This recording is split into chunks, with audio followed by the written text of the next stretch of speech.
قادیانی یہ کیا کیوں؟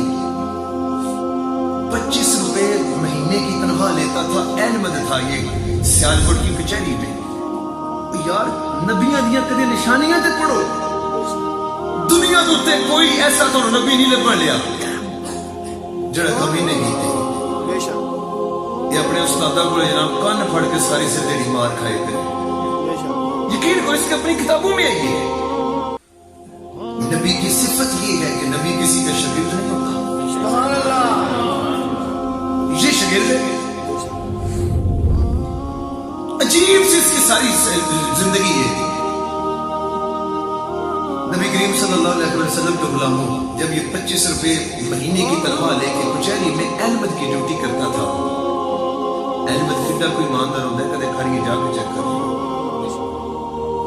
جب یہ ڈیوٹی کرتا تھا M.A. بٹلر نامی عیسائی پادری آیا، اس نے آ کے 9 ملاقاتیں کی مرزا غلام قادیانی کے ساتھ۔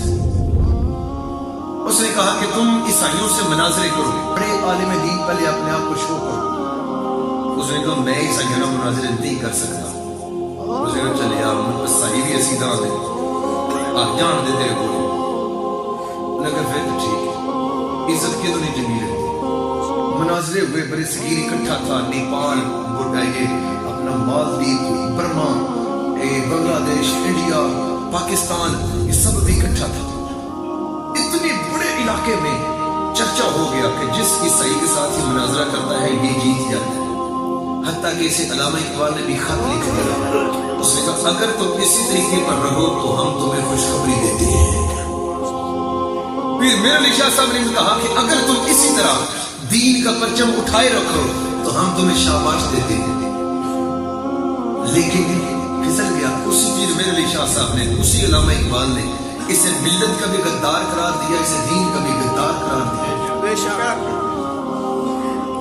اب اس کے جو ہی سے وہاں مناظرے کر لیے، بہت بڑا اپنے آپ کو مولوی ثابت کر لیا۔ M.A. بٹلر نے آخری چکر لگایا، پادری نے، انٹیلیجنس کا بندہ تھا، اس نے آخری چکر لگایا۔ 3 گھنٹے کی ملاقات کچہری میں ہوئی، الگ سیپریٹ کمرے میں۔ وہاں اس نے کہا کہ تم اب یہ نوکری چھوڑ کر UK آ جاؤ۔ مرزا غلام قادیانی نوکری چھوڑ کے UK چلا گیا۔ وہاں جا کر اس نے کہا اب کیا کرنا ہے؟ انہوں نے کہا کہ اب ہم نے ایک کتاب وہ لکھوا لی ہے کہ جو کہیں گے کہ نیا نبی آ جائے تو فرق کوئی نہیں پڑتا۔ اس نے کہا پھر تو ٹھیک ہے، گراؤنڈ پورا تیار ہے، بالا فلٹا سامن ٹھیک ہے، پھر چھکا مارا تھا۔ انہوں نے بے فکر اور بادر خرید لیا۔ کتاب آ گئی، اس میں صفحہ نمبر 11 پر لکھا ہوا فی زمانہ کوئی بھی بندہ نبی ہونے کا دعویٰ کر لے، سرکار کی ختم نبوت میں فرق نہیں پڑے گا۔ انہوں نے کہا ہون تے مار کھا ہون تے دعویٰ کر میں نبی ہاں، ہون تے مولویوں کو لکھوا بھی لیا ہے۔ اس نے پھر کہہ دیا کہ ٹھیک ہے، 1900 میں اس نے نبی ہونے کا دعویٰ کر دیا۔ استغفر اللہ۔ جب اس نے نبی ہونے کا دعویٰ کیا، پیر میرے علی شاہ صاحب پھر اس کے سامنے آئے، نبی پاک صلی اللہ علیہ وسلم کی درگاہ سے حاجی امداد اللہ مہاجر مکی علیہ رحمہ کے ذریعے آپ کو پیغام پہنچا کہ جاؤ برصغیر میں جا کے ایک بندہ یوں کر رہا ہے، اس کو مقابلہ کرو۔ آپ نے مقابلہ کیا، آپ جانتے ہیں وہ سارے حالات احوال۔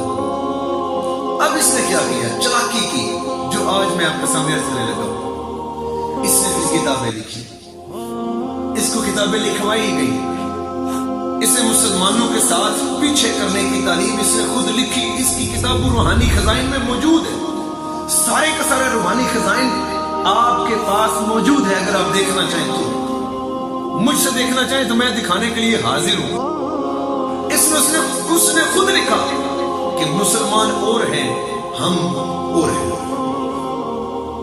اس نے خود لکھا کہ کوئی بھی مرزائی، کوئی بھی احمدی کسی مسلمان کا جنازہ نہ پڑھے۔